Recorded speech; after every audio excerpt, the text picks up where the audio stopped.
Hi everyone, this is day 19। ये practice video नहीं होने वाली है। इस वीडियो में सिंपल कुछ कॉन्सेप्ट्स हैं जो मैं अपनी एक बुक थी जो कि रिवाइज़ करने जा रही थी, क्योंकि फिर मुझे मौका मिले ना मिले। ये इंग्लिश की बुक है, तो मैंने सोचा क्यों ना इसके कुछ कॉन्सेप्ट्स हैं जो कि मैं आपको रिवीजन कर रही हूँ, तो साथ ही साथ बोल कर तो मैं रिवीजन करती ही हूँ। अगर मैं कैमरा ऑन कर लूँगी तो वो कॉन्सेप्ट्स रिकॉर्ड हो जाएंगे and I can put that on my channel also. सबसे पहले हम टेंसेस करेंगे, उसके बाद एक्टिव पैसिव करेंगे, उसके बाद हम मॉडल्स करेंगे, फिर हम कंजक्शन एंड देन प्रेपोजिशन। आज के हाईलाइट टॉपिक्स यही हैं एंड जितने टॉपिक्स होंगे उतनी ही वीडियोस बनेंगी। मेरी इसमें कोई गलती नहीं है, क्योंकि मैं बाद में ये वीडियोस देख सकती हूँ, बाद में जा कर के जब मेरे पास ये बुक ना होगी, क्योंकि दूर होंगी तो नहीं मैं ये बुक लेकर जा सकती। तो मैं चाहती हूँ कि मैं इनकी एक summary type of video create करूँ एंड प्लीज़ ऐसे मत समझना कुछ भी बोल रही है, but it's for me and if someone is like understanding मैं क्या समझा रही हूँ तो वो उसके लिए भी काम की वीडियो हो सकती है। शुरू करते हैं टेंसेस से। टेंसेस क्या है? टेंसेस मतलब ये 12 तरीके के होते हैं। प्रेजेंट में 4, पास्ट में 4 और फ्यूचर में 4, ठीक है ना? और चारों के नेम सेम होते हैं, बस टाइम डिफरेंस है, जैसे कि simple, continuous, perfect, perfect continuous, ठीक है।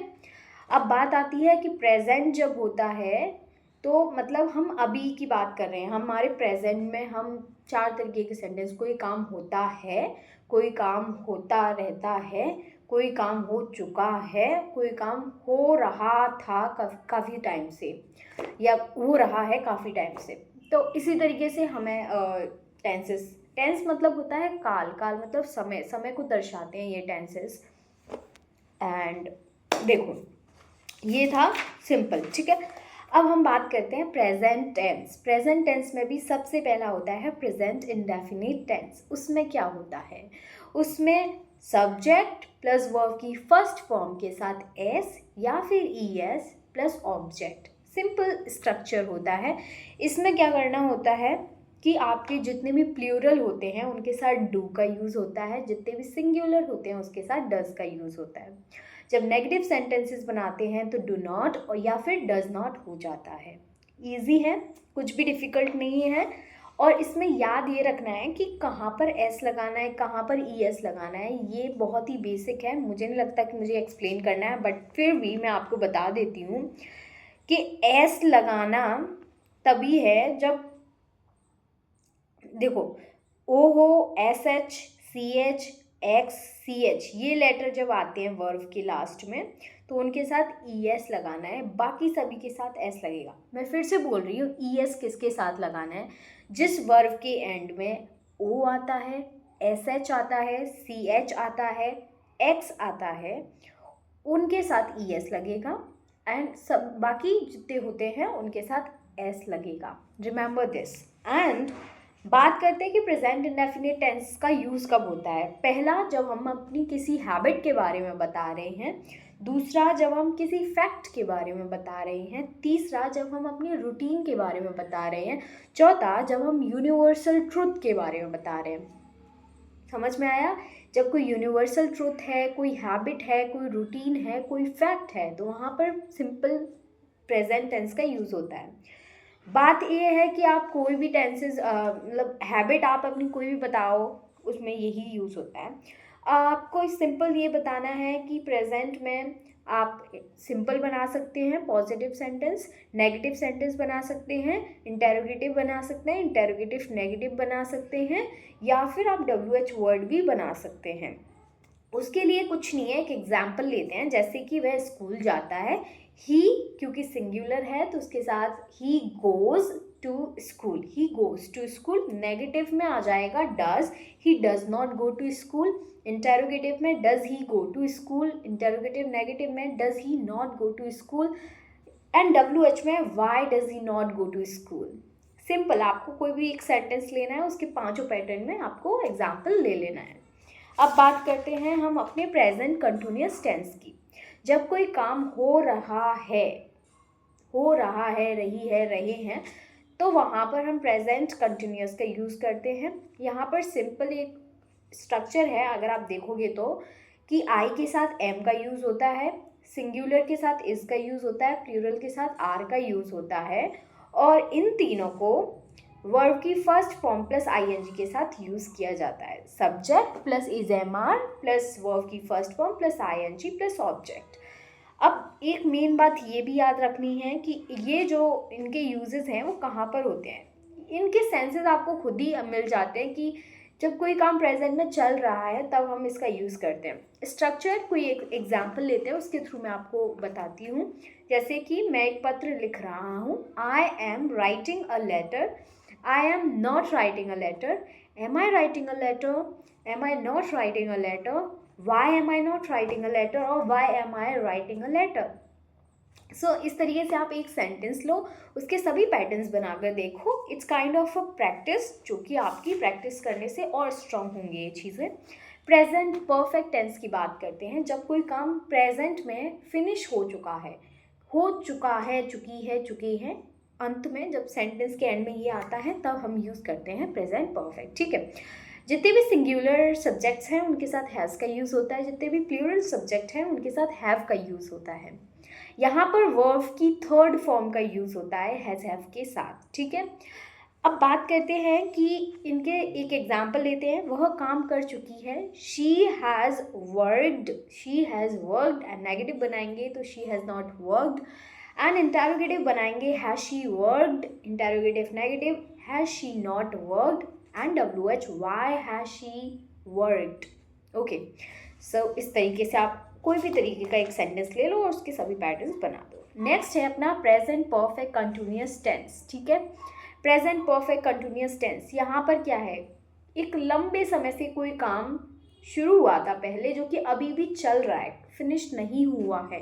प्रेजेंट में हमने बहुत पहले कोई काम शुरू किया और वो अभी भी चल रहा है, फिनिश नहीं हुआ है, तो वहाँ पर जब से हमने शुरू किया उस समय को बताने के लिए सिंस या फॉर का यूज़ किया जाता है। सिंस का अपना एक अलग यूज़ है, फॉर का एक अपना अलग यूज़ है। इन्हें कब यूज़ करते हैं तो वो फैक्ट मैं आपको समझाऊंगी, बट यहाँ पर हैज़ हैव प्लस बीन इस्तेमाल होता है, एंड उसके साथ वर्ब की first form plus ING plus since for plus object, since for plus time, ठीक है। अब आपको सिंगुलर सब्जेक्ट्स हैं उनके साथ हैज़ बीन का यूज़ करना है, जितने भी प्लूरल सब्जेक्ट्स हैं उनके साथ हैव बीन का यूज़ करना है। वर्ब की फर्स्ट फॉर्म में आईएनजी, जिसे आप वर्ब की फोर्थ फॉर्म भी बोलते हैं, वो यूज़ करना है, एंड देन वहाँ पर सिंस फॉर लगा के आपको टाइम बताना है। अब मैं आपको ये बताना चाहती हूँ, जब आपको डेफिनेट टाइम पता है कि कब कोई काम शुरू हुआ या ख़त्म हुआ, जो भी चला जा रहा है, वो अगर एग्जैक्ट टाइम आपको पता है तो आप सिंस का यूज़ करते हैं। और अगर आपको ये पता है कि 4 महीने से, 5 साल से, 10 साल से, तो उसके लिए हम बोलते हैं फॉर का इस्तेमाल करेंगे। फॉर एग्ज़ाम्पल, जब भी आपको बताया जाए कि निश्चित समय दिया है तब, या समय का नाम दिया है तब, या पॉइंट ऑफ टाइम बताने के लिए सिंस का यूज़ करते हैं, ठीक है। और जब हमें अनिश्चित इनडेफिनिट टाइम दिया गया है, एक ड्यूरेशन ऑफ टाइम दी गई है, तब हम फॉर का यूज़ करते हैं। एक एग्जाम्पल भी ले लेते हैं इसके साथ साथ, जैसे कि simple sentence is where is this, Rahul 4 दिनों से किताब पढ़ रहा है। Rahul has been studying book for 4 days। 4 दिन से, कौन से 4 दिन, कब शुरू हुआ नहीं पता ना, 4 दिन से एक ड्यूरेशन बताई है तो उसके लिए फॉर का यूज़ होगा। Rahul has been reading book for 4 days। Has not been, has Rahul been, has Rahul not been, why has Rahul been, you can create all the patterns out of it, ठीक है। सो अब हमारा प्रेजेंट टेंस होता है यही फिनिश। अब शुरुआत करते हैं पास्ट टेंस की। पास्ट टेंस का पहला पास्ट इंडेफिनिट टेंस होता है, उसमें क्या होता है, वर्ब की सेकंड फॉर्म का यूज़ होता है, एंड नेगेटिव सेंटेंसेस में डिड यूज़ होता है, डिड नॉट यूज़ होता है। शुरुआत करते हैं, जब हम सिंपल बात बोल रहे हैं कि कोई काम हुआ था और उसके लिए हमें कोई टाइम भी दिया है उसके साथ, ठीक है, ये काम तब हुआ था, तो वहाँ पर हम प्रेजेंट पास्ट इंडेफिनिट का यूज़ करते हैं, ठीक है। सिंपल स्ट्रक्चर्स आपको इंट्रोड्यूस करती हूँ। पॉजिटिव सेंटेंस बनाने के लिए सब्जेक्ट प्लस वर्ब की second form plus object. Negative बनाना है तो subject plus did plus not plus verb की फर्स्ट फॉर्म हाईलाइट कर लो। सिर्फ पॉजिटिव जो सेंटेंस होते हैं वहाँ पर वर्ब की सेकंड फॉर्म का यूज़ होता है, बाकी सभी में डिड आ जाता है और वर्ब की फर्स्ट फॉर्म आ जाती है, क्योंकि डू का डिड जो है वो सेकंड फॉर्म ही होता है, तो वहाँ पर हमें फिर आगे दोबारा से सेकंड फॉर्म नहीं करना होता है। तो नेगेटिव में subject plus did not plus object, and interrogative में did plus subject plus verb की first form plus object, and interrogative negative में did plus subject plus not plus verb की first form plus object, and that's how you can create sentences. For example, उसने चाय बनाई, she prepared T, ये तो आप positive. Negative बनाएंगे तो she did not prepare not prepared the T, and अगर आपको इंटेरोगेटिव बनाना है तो डिड शी प्रिपेयर टी, आप बना सकते हैं ऐसे। अब बात करते हैं पास्ट कंटिन्यूअस टेंस की। पास्ट कंटिन्यूअस टेंस मतलब कि पास्ट में कोई काम हो रहा था, रही थी, रहे थे, वहाँ पर पास्ट कंटिन्यूअस का यूज़ किया जाता है। आपको समझना क्या है कि यहाँ पर वॉज वर्ब हेल्पिंग वर्ब का इस्तेमाल किया जाता है, प्लस वहाँ पर वर्ब की फर्स्ट फॉर्म प्लस आईएनजी लगता है। एग्जाम्पल ले लेते हैं और इसके सभी पैटर्न्स में उसको बना करके देखते हैं। हम पढ़ाई कर रहे हैं, ये तो होता है प्रेजेंट कंटिन्यूअस। अगर हम पास्ट कंटिन्यूअस में बनाएंगे तो बोलेंगे हम पढ़ाई कर रहे थे। वी क्योंकि प्लूरल है तो उसके साथ वर आएगा, वी वर स्टडिंग। नेगेटिव बनाएंगे तो we were not studying. Interrogative बनाएंगे तो were we studying. Interrogative negative बनाएंगे तो were we not studying, and why were we not studying? That's how you can create sentences. अब बात करते हैं past perfect tense की। जब कोई काम पास्ट में हो चुका था, तब हम चुका था, चुकी थी, चुके थे जैसे अंत में आते हैं, तो वहाँ पर हिंदी सेंटेंस में वहाँ पर इसी टेंस का यूज़ होता है, पास्ट परफेक्ट टेंस।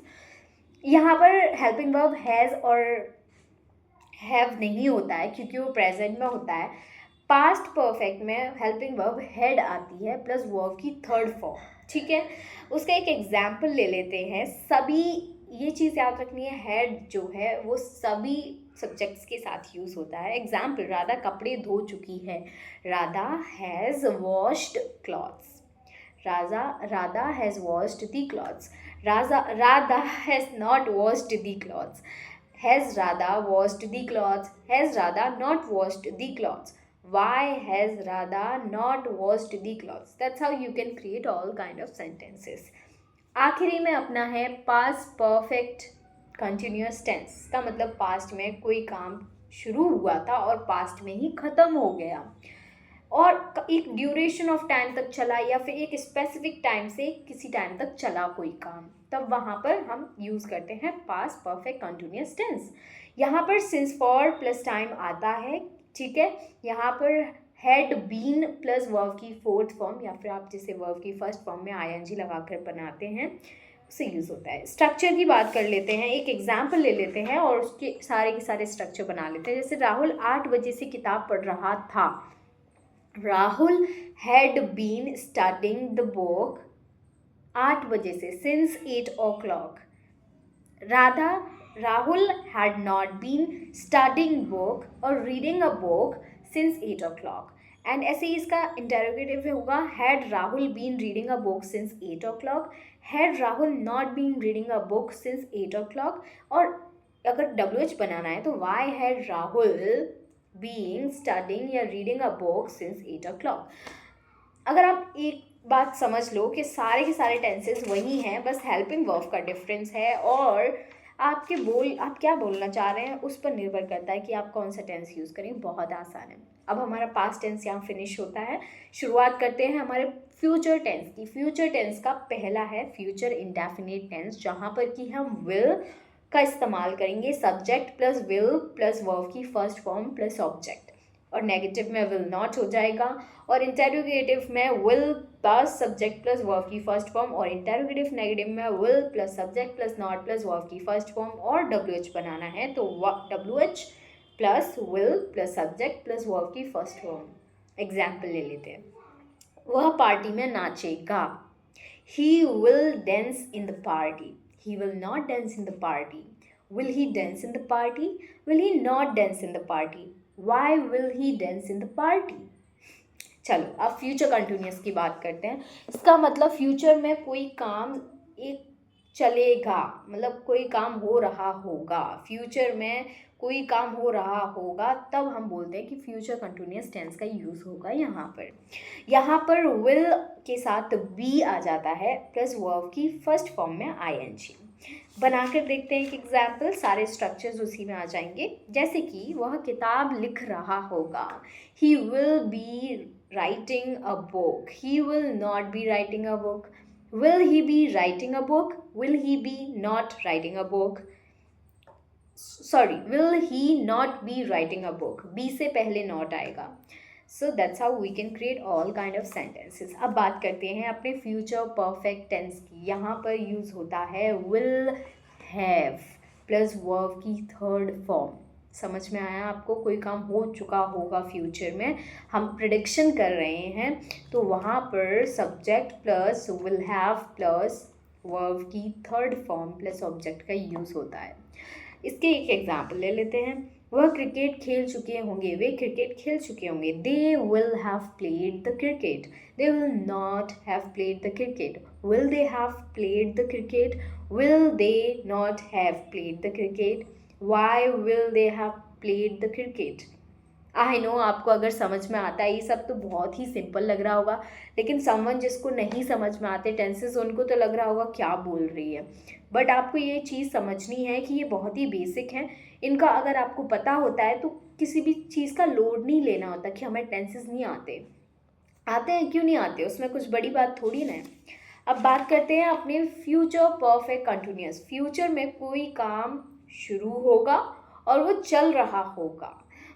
आपको एग्जाम्पल बताओ, इसके साथ सिंस फॉर प्लस टाइम का यूज़ होता है, तो फ्यूचर में ही शुरू होगा और फ्यूचर में ही जारी रहेगा, तब के लिए हम बोलते हैं। यहाँ पर विल हैव के साथ बीन आ जाता है प्लस वर्ब की फोर्थ फॉर्म रहती है और सिंस फॉर प्लस टाइम का इस्तेमाल किया जाता है। अच्छा, तो एक एग्जाम्पल भी ले लेते हैं।